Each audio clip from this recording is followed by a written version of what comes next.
7 ಕ್ಷೇತ್ರಗಳಿಗೆ ಮಾತ್ರ ಅಭ್ಯರ್ಥಿಗಳು ಘೋಷಣೆ ಆಗಿದೆ. ತಮ್ಮ ಕ್ಷೇತ್ರನೂ ಕ್ಲಿಯರ್ ಆಗಿದೆ ಸರ್.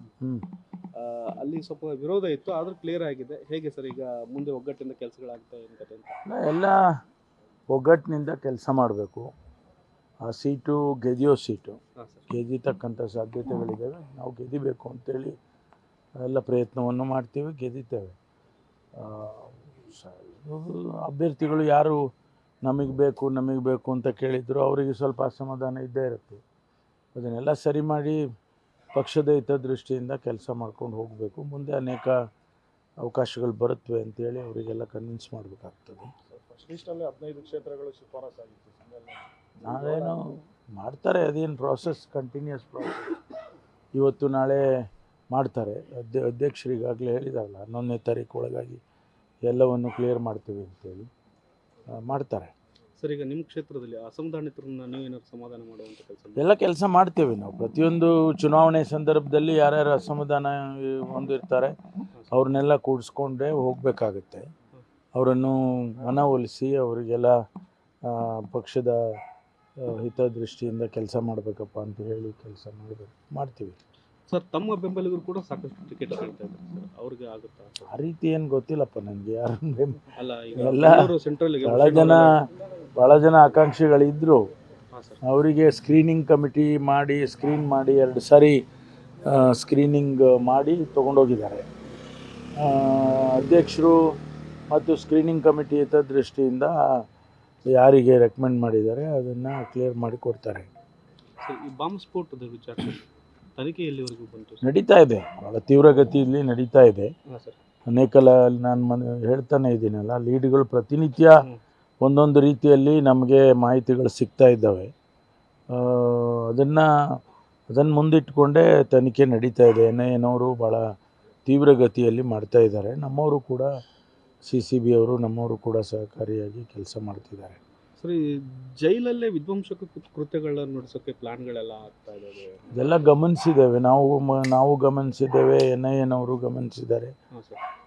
ಅದನ್ನೆಲ್ಲ ಈಗ ಯಾವ ರೀತಿ ಅದನ್ನು ತಡಿಬೇಕು ಅನ್ನೋದನ್ನು ಕೂಡ NIA ಕೆಲವು ಅಡ್ವೈಸರಿಗಳನ್ನು ಕೂಡ ಜೈಲ್ ಅಥಾರಿಟೀಸಿಗೆ ಕೊಟ್ಟಿದ್ದಾರೆ ಅಂತ ಕೇಳಿದೆ. ಭಾಳ ಸೀರಿಯಸ್ ಆಗಿ ತೊಗೊಳ್ತೀವಿ ಇದನ್ನು. ಸರ್, ಇದು ಕಲಬುರಗಿಯಲ್ಲಿ ಖರ್ಗೆ ಅವರ ಯಾಕೋ ಇಂಡೈಟ್ ಆಗ್ತಾ ಇದ್ದಾರೆ ಅಂತ ಗೊತ್ತಿಲ್ಲ.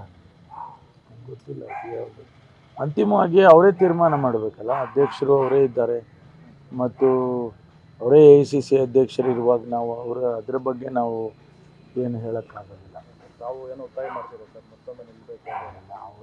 ಅವರಿಗೆ ಬಿಟ್ಟಿದ್ದು, ಅವರ ಏನು ತೀರ್ಮಾನ ಮಾಡ್ತಾರೆ ಅವ್ರಿಗೆ ಬಿಟ್ಟಿದ್ದು. ಸರ್, ಈಗ ದಲಿತ ಮೀಸಲು ಕ್ಷೇತ್ರಗಳನ್ನು ಬಿಟ್ಟು ಹೆಚ್ಚುವರಿ ಸೀಟ್ ಏನಾದ್ರು ಕೇಳ್ತಿದ್ದೀರಾ ದಲಿತರಿಗೆ ಗೆಲ್ಲುವಂಥ? ಆ ರೀತಿ ಯಾವುದು ನನಗೆ ತಿಳಿದಾಗೆ ಯಾವುದು ಕೂಡ ಆ ರೀತಿ ಪ್ರಪೋಸಲ್ ಇಲ್ಲ. 5 ಕ್ಷೇತ್ರ ಮೀಸಲು ಕ್ಷೇತ್ರ ಇದೆ, 5 ಕ್ಷೇತ್ರಗಳ ಅಭ್ಯರ್ಥಿಗಳನ್ನು ಕೊಡ್ತಾರೆ. ಅದಲ್ಲದೆ ಹೊರತುಪಡಿಸಿ ಇನ್ನು ದಲಿತ ಸಮುದಾಯದವರು ಬೇರೆ ಕ್ಷೇತ್ರದಲ್ಲಿ ಕೇಳಿದ್ದು ನನಗೆ ಗೊತ್ತಿಲ್ಲ. ಆ ಥರದ್ದು ಏನಾದರೂ ಡಿಮಾಂಡ್ ಇತ್ತು? ಆ ಥರ ಏನಿಲ್ಲ, ಜಾತಿ ಗಣತಿಯಿಂದ ಆ ಥರ ಏನಿಲ್ಲ. ಇಲ್ಲ, ಆ ರೀತಿ ಯಾವುದು ಪ್ರಪೋಸಲ್ ಇರಲಿಲ್ಲ. ಇನ್ನೂ ಜಾತಿ ಗಣತಿ ಇನ್ನೂ ಬಹಿರಂಗ ಆಗಿಲ್ವಲ್ಲ. ಆಮೇಲೆ ಸರ್, ನಾಸಿರ್ ಹುಸೇನ್ ಅವರನ್ನು A1 ಆರೋಪಿ ಮಾಡಬೇಕು ಅನ್ನೋಂಥ ಒಂದು ಬೇಡಿಕೆಯನ್ನು BJP ಅವರು ಹೇಳ್ತಾನೆ ಇರ್ತಾರೆ. ಕಾನೂನು ಪ್ರಕಾರ ಏನು ಕ್ರಮ ತಗೋಬೇಕು ಅದನ್ನು ತಗೊಳ್ತೀವಿ. ಅವ್ರು ಹೇಳ್ತಾರೆ ಅಂತಲ್ಲ, ಕಾನೂನು ಪ್ರಕಾರ ಏನು ತಗೋಬೇಕು ಅದು ತಗೊಳ್ತೀವಿ. ನಿವೃತ್ತ IAS ಅಧಿಕಾರಿಗಳು ಕೂಡ ಪತ್ರ ಬರೆದಿದ್ದಾರೆ. 10 ಜನ ಪತ್ರ ಬರೆದಿದ್ದಾರೆ. ಬರೀಲಿ, ಅವ್ರು ಬರೆಯೋದಕ್ಕೆ ಯಾರು ತಡೆಯೋಕ್ಕಾಗುತ್ತೆ? ಬರೆಯೋದಿದ್ದರೆ ಅವ್ರು ಬರೆದಿದ್ದಾರೆ ಅಂದರೆ ಅದನ್ನು ಪರಿಗಣಿಸ್ತಾರೆ. ಯಾವ್ದು ರೀತಿಯಲ್ಲಿ ಅದನ್ನು ನೋಡಬೇಕು ಅದನ್ನು ಕೇಂದ್ರ ಸರ್ಕಾರಕ್ಕೆ ಅವ್ರು ನೋಡ್ಕೊಡ್ತಾರೆ. ಸರ್, FC ಮಹದೇವಪ್ಪ ಅವರು ಮತ್ತೆ ಪರಮೇಶ್ವರ್ ಅವರು CM ಆಗಬೇಕು ಅಂತ ಇಂಗಿತವನ್ನು ವ್ಯಕ್ತಪಡಿಸಿದ್ದಾರೆ ಸರ್.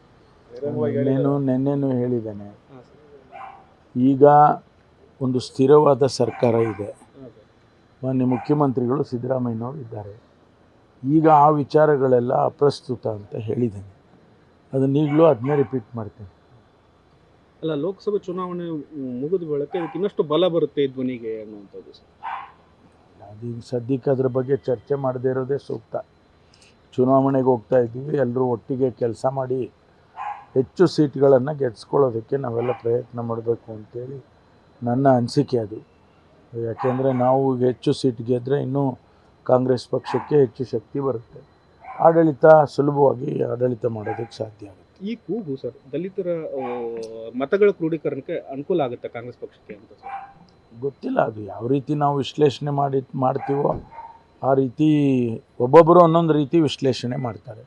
ಕೆಲವರು ನಾವು ಒಟ್ಟಿಗೆ ಮತ ಹಾಕಿಸ್ಕೊಳ್ಳೋದಕ್ಕೆ ಒಂದಿಷ್ಟು ಅವ್ರ ಮನವೊಲಿಸೋದಕ್ಕೆ ಬರುತ್ತೆ ಅಂತ ಹೇಳ್ತಾರೆ. ಇನ್ನೊಂದು ಕೆಲವರು ಈಗ ಯಾಕೆ ಅಂತಾರೆ. ಇವೆಲ್ಲ ಚರ್ಚೆಗೆ ಬಿಟ್ಬಿಟ್ರೆ ಇದು ಬೇರೆ ಬೇರೆ ರೀತಿಯಲ್ಲಿ ಚರ್ಚೆಗಳಾಗ್ತವೆ. ಅದಕ್ಕೆ ನಾನು ಹೇಳಿದ್ದು ಈಗ ಅದು ಅಪ್ರಸ್ತುತ. Sir thank you sir. News First ನಿರ್ಭೀತಿಯಿಂದ ನಿಮ್ಮ ಪರವಾಗಿ.